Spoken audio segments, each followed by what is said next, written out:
It takes a brave and independent mindset to go tiny. If you are trying to figure out your tiny pivot, this podcast is here to inspire and connect you with the other unconventional, gritty, inspirational people within this community. I am Laura Lynch, your tiny house friend and host. On this show, we are always going to come back to money because as a financial planner, this is the question I hear the most. How do I make this work for me financially? Well, that's my jam, so jump in, let's go. New episodes drop every Thursday. Well, Zach Oehlman, welcome to Less House, More Moolah. I am super excited that you and I connected and that we are going to sort of take a battering ram to the big houses today. Thank you so much for being here. It's an absolute pleasure, Laura. So thanks for having me.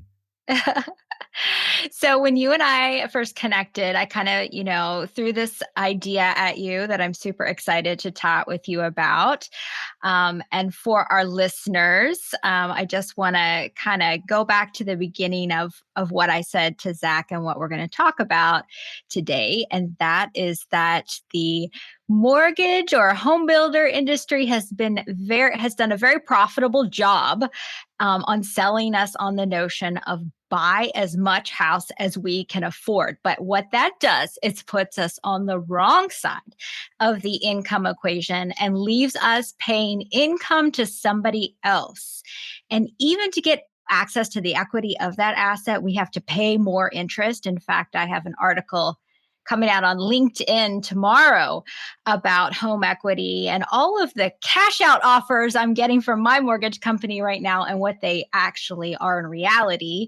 So check that out if you have a chance. But wouldn't it be better for us to spend a smaller percentage of our income on our roof and instead use the rest of that room in our budget to create an income stream that comes to us instead of going to somebody else? So Zach, thank you for coming as our sort of real estate and business consulting expert today to talk more about that. Please share with us a little bit of your sort of remote, tiny living journey. Yeah. And so I grew up on a farm in Northwest Indiana, and we had a little house, and then we bought and rehabbed a big house. And, and so as I progressed in my future, I lived with other people for a lot of times. As I moved to Chicago, I lived with somebody else who just rented a room. And then I got a real job out in the suburbs of Chicago, and I was literally driving back and forth, but I went on Craigslist and I rented a room, and then I moved to Arizona and I rented a room. And I didn't have my first place with my first real place until my probably late or early 30s, where I actually signed a lease. And the idea was I never wanted to commit myself financially to something because I wanted to be able to travel. I wanted to be able to get that next job promotion. I wanted to be able to let life come at me and me be fluid in it. And so I always kept my roots. I never really put them down. And today I'm coming live from Medellin, Colombia, South America, and I still haven't. Right now, we do own real estate, and we don't own our own personal residence now, but we do rent them out as an income producing asset. And my first real tiny home experience living was when I decided to take the jump from corporate America in the world of and become a real estate investor. I bought my first business, I flipped that, and then I said, you know what, I got to get out of this place I'm living with a friend. I'm an inconvenience to him. I need some of my personal space. And so I bought an old RV for $7,500. And the idea was I paid for it in cash. And I said, you know what, I'm going to go for it. I'm going to accomplish my goals. I'm going to accomplish my dream of traveling the world, help people making money. And if I mess up and I stumble along the way, well, I got a place to sleep, right? Because I put my RV in my friend's yard. All I had to do was pay for their electric. So it was like $300 to $400 a month. And I said, you know what, I can figure that out. And then I just worked And that was, and then I met my now wife, and she came from Puerto Rico. And the only reason we moved out of that RV was because we were living in Arizona. And she asked me, she goes, Zach, what happens when it gets hot out? Right. And I said, you know what? I never really had to worry about that. I'm always at work. But let's get an apartment. So we got an apartment, our first one bedroom apartment. It was $1,200 a month. That was the first lease I ever signed. And that was about 7 years ago. So I was 31 years old. Awesome. Awesome. And you're in your sort of digital nomad lifestyle right now and moving towards buying a property, right? Yeah. And so we own a house in Arizona. We own a penthouse in Puerto Rico, and we're getting ready to buy a house and a farm down here in Colombia. And then we want Uh, one in Argentina eventually. yeah. And that is about you sort of pursuing your passions around having some more farming of your roots back in your current life. Is that right? Yeah, I spent all this time getting away from the farm only to come back to full circle and saying there's so much awesomeness on a farm.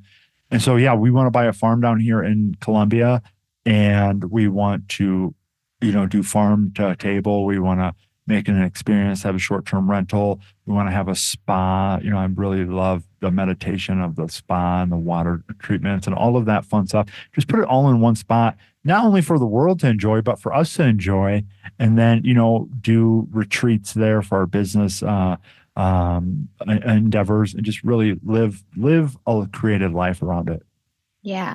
It sounds like you've always viewed your real estate as sort of a money making endeavor in that you do have properties that you bought, but you've been using them as an income stream. And you're even thinking about your future housing as an income stream. So please share with us how you think about spending on the own roof that covers your own head. So the question I ask myself is, how can I get paid to get what I want?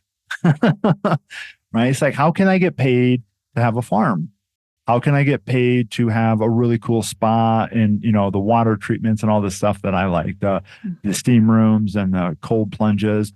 How can I get paid to eat fresh food and, juices and all of that? And so the answer is business. And so, you sell the excess, and you make sure the numbers work. And so that's how I view life is I always ask the question, how can I get paid to do the things that I love? And travel's one of them. I figured out how to get paid to travel, business, and it's all through businesses. I have motorcycles. It's like, okay, well, how can I get paid to ride motorcycles? We're doing our first adventure down here in Colombia. I'm having people come down. They're paying me to do an adventure on motorcycles. We got 30 spots. We're going to try. We're not going to fill all of them up our first time, but it's like people want to experience life, and if you can box that up and package it, you can sell anything. Yeah. It sounds like that you definitely use that as kind of the through line as your financial perspective on building income through everything that you do in life, including others in that journey with you. Are there any other sort of philosophical through lines that you have when it comes to building income through real estate or business, things that you share with other people? Um, I'm a big advocate of my founding principle is like I want to help people to make money so they can make a difference. Hmm. And so I don't make money for the sake of making money. I make money to fund a vision, to fund a purpose, to fund a project. And so it's like, okay. And I encourage other people to do that because making money for the sake of making money gets boring. You lose your inspiration. At least I do. I lose my inspiration. There's no purpose behind it. There's no cause. After you make a certain amount of money, this is proven time and time again. It sort of loses its luster. And so the one thing that I've learned is that what doesn't lose its luster is helping other people. And so if I can find a way to help other people make money, and then I obviously make money as well, it just really adds a purpose to life. It adds a purpose to everything we're doing. And there's two big, really three founding principles I live my life by is always have an intention. Like, why are you doing something? Why are you on this podcast? Why am I listening to this podcast? Why am I reading a book? Why did I go to the gym? Like everything has an ultimate intention. The second one is personal responsibility. If we take personal responsibility for everything, we'll accomplish our intention. And the third one is do it with integrity. And so those are, three of the principles of our businesses, three of the principles of our life. And, just do good by other people and the rest will fill it. It just sort of figures its way out. And I've learned over the years, the the more you can be your word. And what I mean by that is if you say you're going to do something, it's do it. It's almost like you speak reality. Like I said this and then that happens. And it just happened today, earlier example. I was over the weekend, I was doing our 10-year vision for one of our businesses. And I said, I want to be paid. I want to be a paid speaker. And I didn't have that till Q4 of this year. Today, I got offered to be a paid speaker. Boom. Because I set the intention, Mhm. right? I take personal responsibility and I do it with integrity. And there's just things sort of just line up and miracles happen. Yeah. I think that's kind of a life, like a skill building thing that happens over time, though. The more times that you see yourself accomplish the thing that you said you're going to accomplish, the more confidence and self efficacy you have to speak that next thing. And so that pattern of behavior and then recognizing the returns of that over time just builds your confidence to take the next big leap or set the big, next wild, hairy goal. And it's just a beautiful sort of growing experience through life. Yeah, it's like, oh, because when it first happens, it's like, you know, I didn't believe any of it. You read one of the first books I read was The Power, and then The Secret and stuff like that. And they're like your thoughts and this, and it's just such a new concept to me. And then you try it and it works, and they're like, oh, I got a parking spot, right? That's the one that everyone always talks about. And then you're like, oh, I got this. And then you're like, oh, I got that. And then next thing you know is like, I tell everyone I created my wife because I literally wrote out what I wanted in a relationship. And my wife, my one I'm married to, she meets all of that. And I say, I wanted to travel the world. Like I've literally created my life through speaking it, writing it down, and then going and taking action on it. Yeah.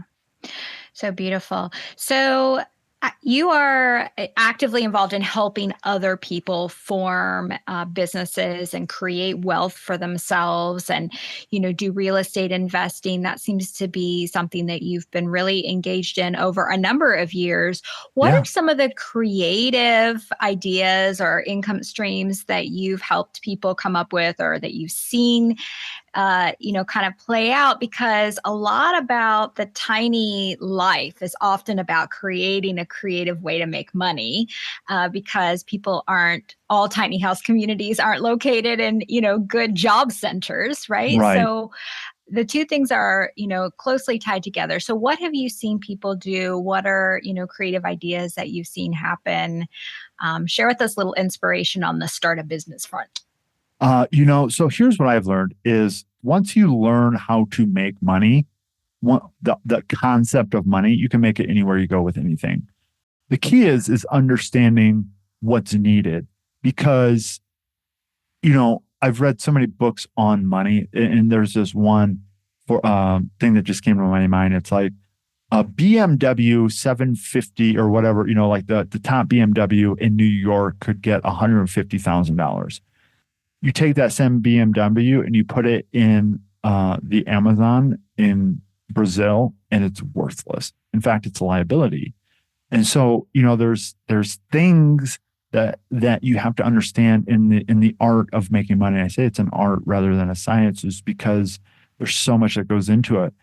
But what I've learned is people are willing to pay for experiences above and beyond what they're willing to pay for uh, a home. And I've taken this down here in Colombia.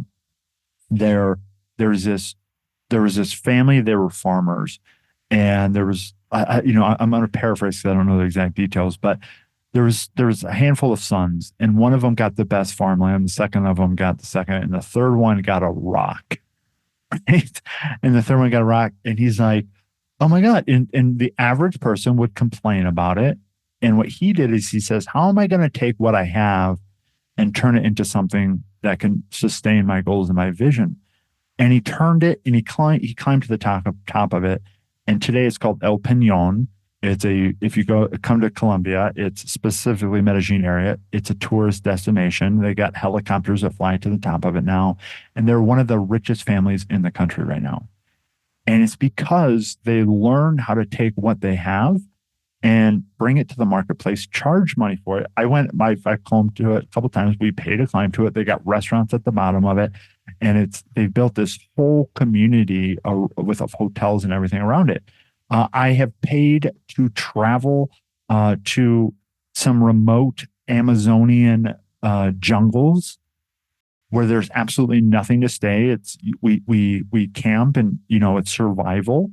Those people that brought me, they were experts, but I'm paying them money to show me how they live off the land.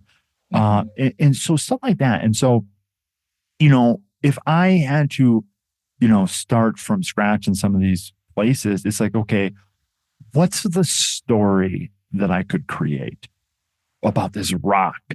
What's the story that I could create?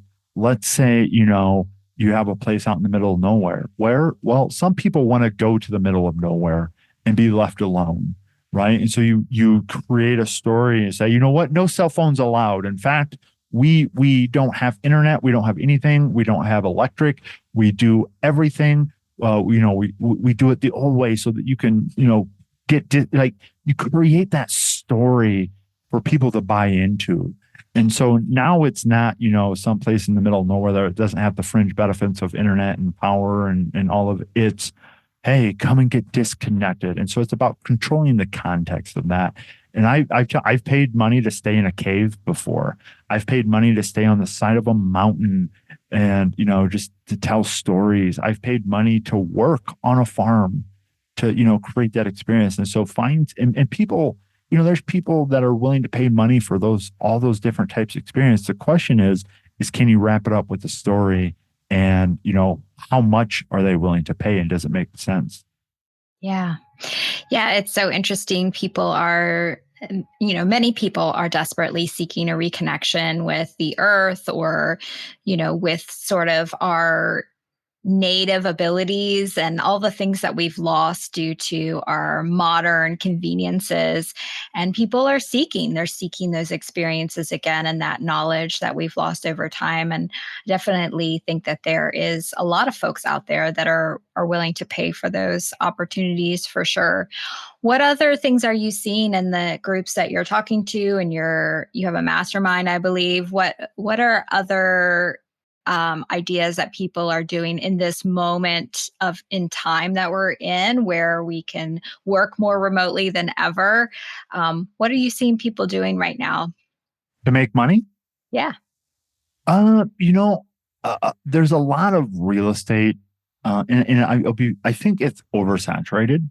Mhm. Specifically, there's a lot of this wholesaling and a lot of short-term rental, and I think it just got so quick or so big so quick. The finances don't work. Let me put it this way: the economics of it doesn't work. You got too many people, too much supply, not enough demand, Mhm. and so I don't recommend, if you're brand new, getting into something like that deep. What I would tell people, I mean, we got people renting out garages. I mean, there's apps out there to rent out your backyard. There's apps out there to rent your pools out. This co-living. We got people that are that are buying cars and renting them on Uber, for Uber, Turo cars. This whole shared economy is absolutely fantastic. And at the same time, it all comes back to the principles of making money. You have to sell something.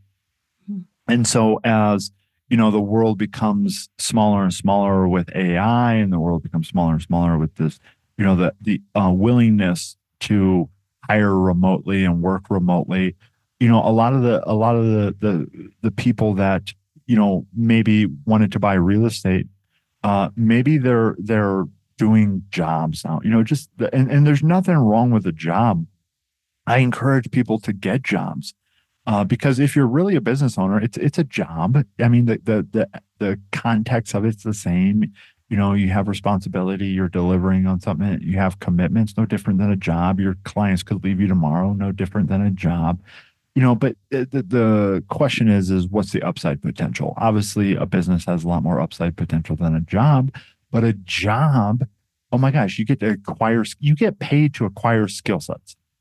And so we're seeing just a lot of people doing jobs for other people. Now they may be, you know, solopreneurs, entrepreneurs, whatever the word is, where they're their own entity and they're doing subcontracting. But it's you know they're niching down and becoming very skilled at certain things, and that we're seeing a lot of that.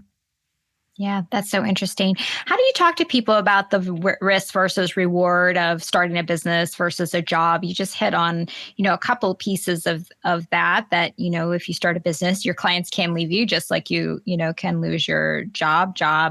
How do you view those sorts of, how do you advise people on the kind of those two different options and the risk and the rewards of the two different options?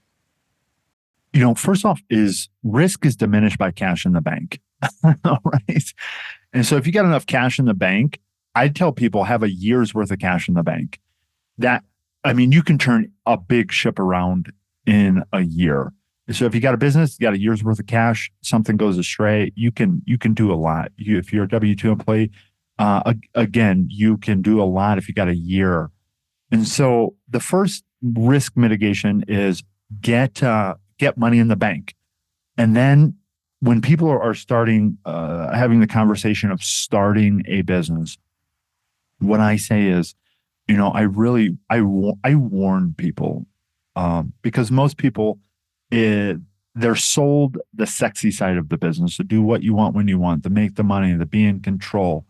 Those things will come, maybe, if you can, if you can get through the first part of it, which is figuring it out, because those are the prize, right? Those are the prize to figuring it out.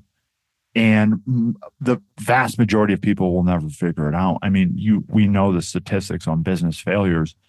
And in my opinion, the reason businesses fail is they don't take time to plan. They don't take time to educate. They don't do the things that all the successful people are advising them to do. I was just literally listening to a book at the gym right before this podcast from Patrick Betts David, and he goes, most people wing it. Most people wing it, and I've been doing this for 20 years, and I see it. Most people wing it. There's times that I wing things, but when I have proven success time after time, it's because I followed the principles. I made a plan. I drew out literally what do I need to do next quarter, next year, and I just really started working at that level. And there's people out there that say you don't need it. And I would argue against it, because if you don't plan, it's like you don't even know where you're going. You don't know the metrics. You don't know, and you're walking blind every day. And so I tell people to get a plan, and then make sure that the business actually works from a financial standpoint. The vast majority of people, I just got asked to be a guest lecturer at a university, and the topic is finance. Like, what is the finance that says this business works? What is the finance that says this business doesn't? Most people don't know their finances. And so the quickest way and the easiest way to start a business is by selling somebody else's stuff. That's how I got into business. I said, I understand math, I understand finance, I understand that. I don't really have a product to sell, but I realize I need to sell something. And so I found somebody else's stuff to sell. It's direct sales marketing. And so I said, you know what? I'm going to sell their service. I became the number 2 in the nation at it. And I learned a lot by selling other people's stuff. And then I said, you know what? Now I'm going to have my own product, my own service, which is the next level.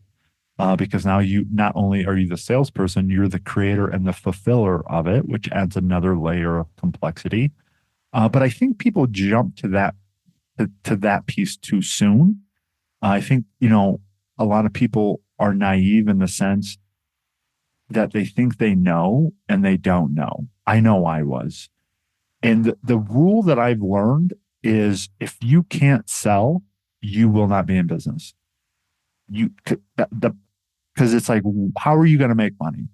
Well, it's like, what's the math? What's the plan to make money? And if you can't tell me how you're going to make money, guaranteed you're going to fail. And most people, honest God, are afraid of selling. And again, that's why I think people don't have success, is because they're afraid to go out there and knock on the doors, and do what has to be done. Yeah, that's such a good point. I would say definitely my sales chops were cut in my previous role, and if I had not, spent that time, selling someone else's ideas, I certainly wouldn't have been prepared to sell my own. Just largely from a confidence perspective, Right. because you have to build that, that expertise and the confidence in the thing and the ability, and then you can kind of parlay that into your own That's all I thing. did. I got the confidence selling somebody else's stuff, being a rep for somebody else. And then I took that confidence and I just sort of stepped into it. I was like, yeah, I'll do it, $100, then $1,000, and then $10,000, and then, $20,000. And it was just like, okay, I can do that. I can do that. I can do that. And just kept selling and adding zeros to what I Mhm. charged. So let's take that thought and come back to the original thought, and that is that we have been sort of sold on this notion. Um, the $11 trillion mortgage industry has done a really good job of selling us on this option of buy as much house as you can afford, which means that all of your energy, whether it's coming from a job or self employment, a big chunk of it is going back into that house.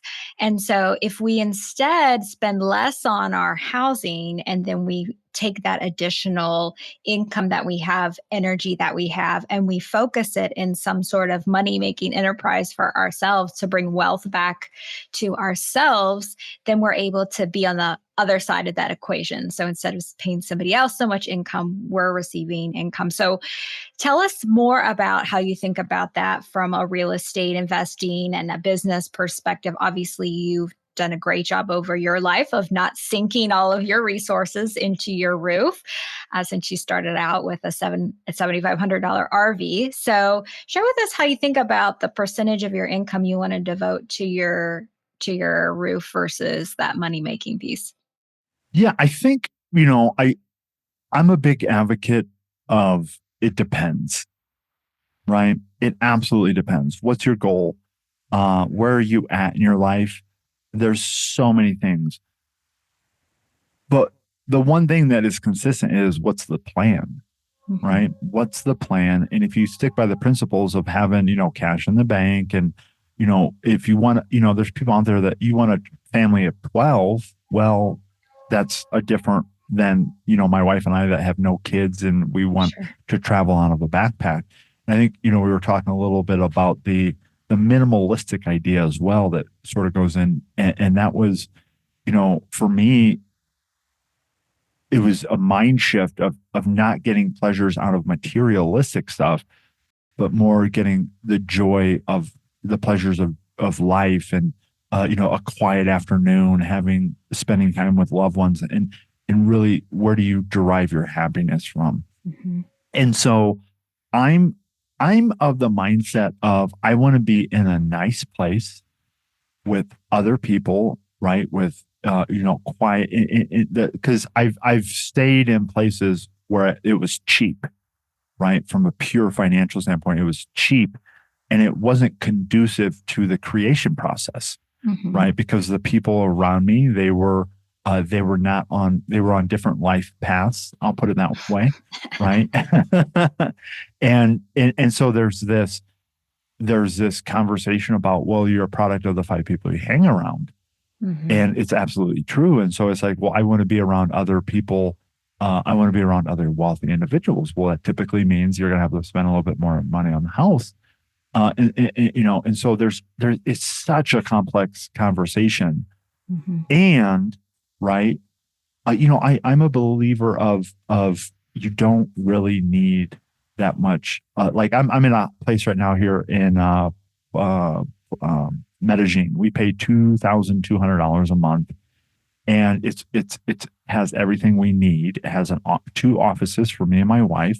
It has it's a two bedroom, two bath. So we got a place for people to come over. But from a square footage standpoint, it's not that much, right? And so we get some big fancy place?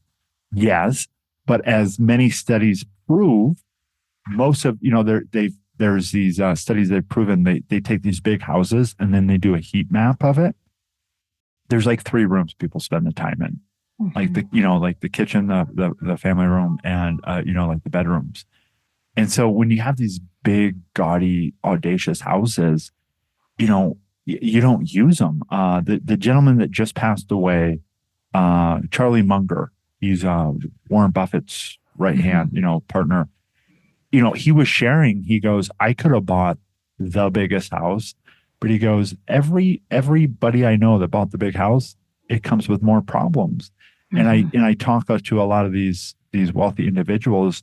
They buy these big gaudy houses. I use gaudy as these big houses, and then they're like, well, then you got to pay to upkeep it, and then you got to have a staff to maintain it. And the cleaners and so there's all of this stress and anxiety that goes with owning stuff, a Mhm. house being one of them. And so I'm a big advocate of less is more when it comes to personal happiness, personal well being. Then you don't have to keep track of your stuff, including your home. And so I know that's sort of a roundabout. Um, yes, it doesn't really put well, how much should I spend my money or on. But Mhm. if you're only making $30,000 a year versus if you're making $300,000 a year, you could live a fantastic life with $30,000 a year if you could spend that money in Colombia. You could, oh my Mhm. God, you live in some of the nicest areas. And so there's all of that stuff that depends on it. Yeah, for sure. Yeah, shout out for my values based worksheet on my website, where you can kind of go through, where listeners can go through the process of understanding what their values are. Because certainly the big houses are appropriate for the right people, people Right. that really spend a lot of time in their home and maybe have a larger family and they have a lot of visitors, and that's the center hub of their happiness. Then, sure, absolutely, that makes sense.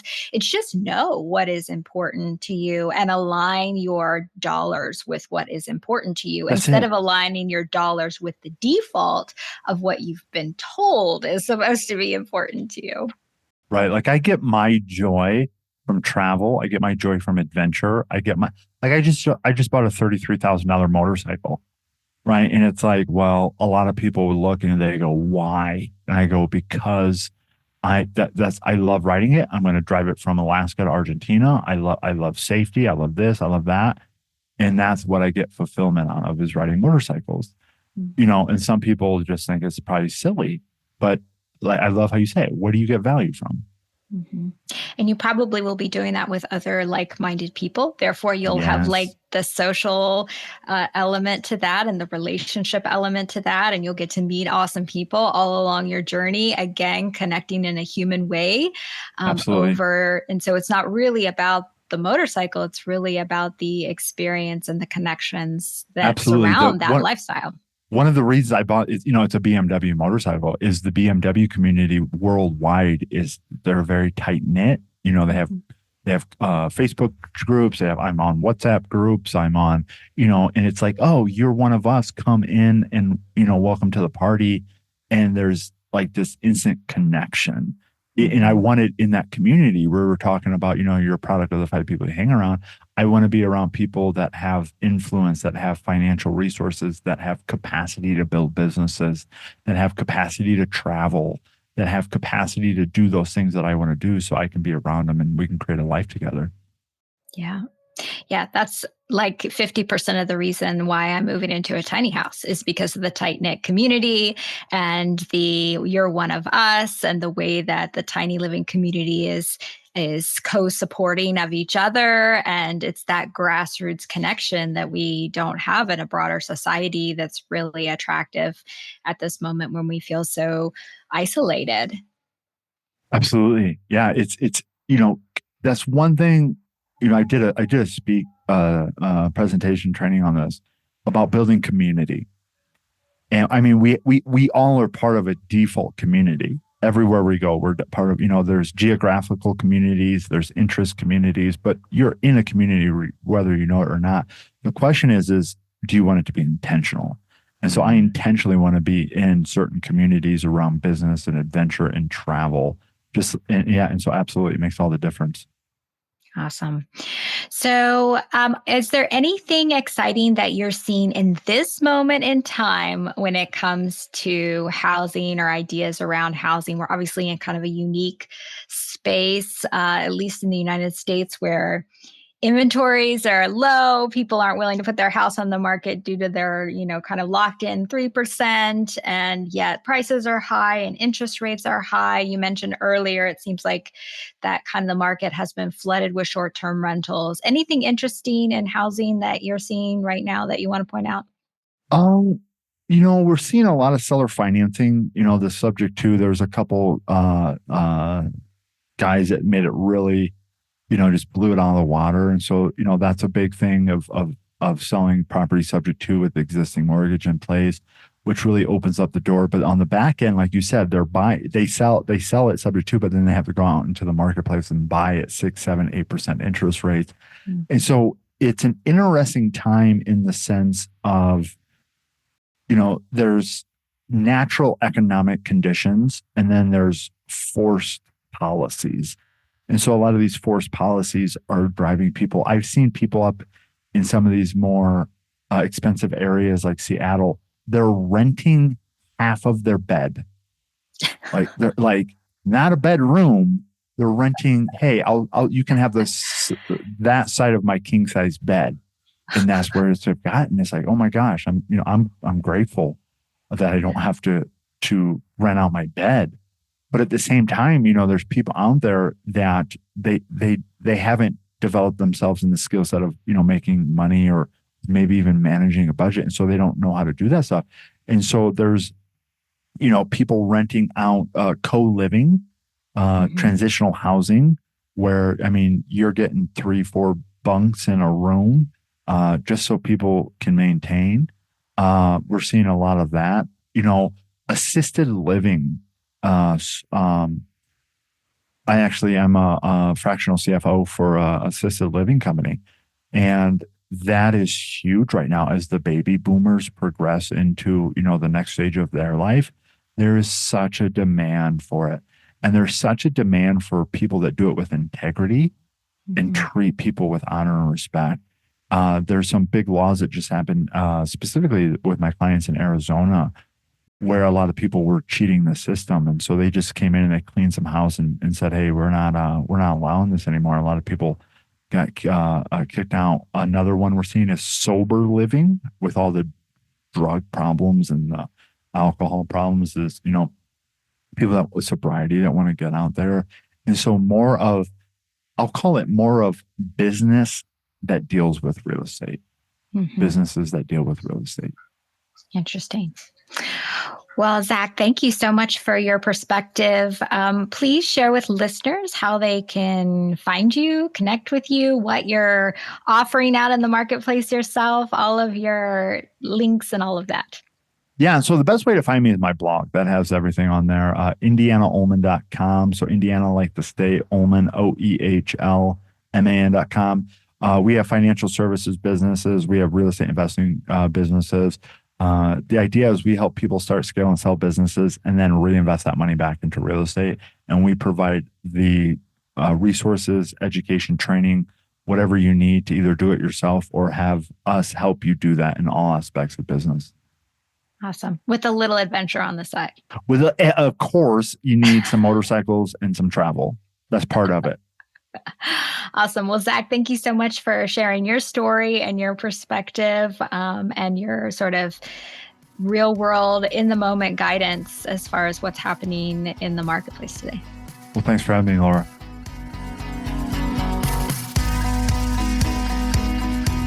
Hey, I'm honored that you listened to this episode of Less House, More Moolah. I hope something in it will help you continue to move toward a life aligned with your values. Every algorithm out there is trying to tell us what to prioritize, but we get to choose. If you haven't ever identified your key values, I have a free resource on my website to help you. Just have to go to thetinyhouseadvisor.com. It's thetinyhouseadvisor.com.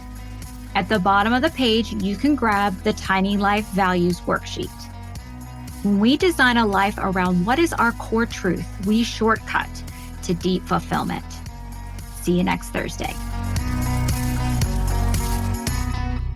Please see the show notes for important disclosure regarding the Tiny House Advisor LLC and this episode.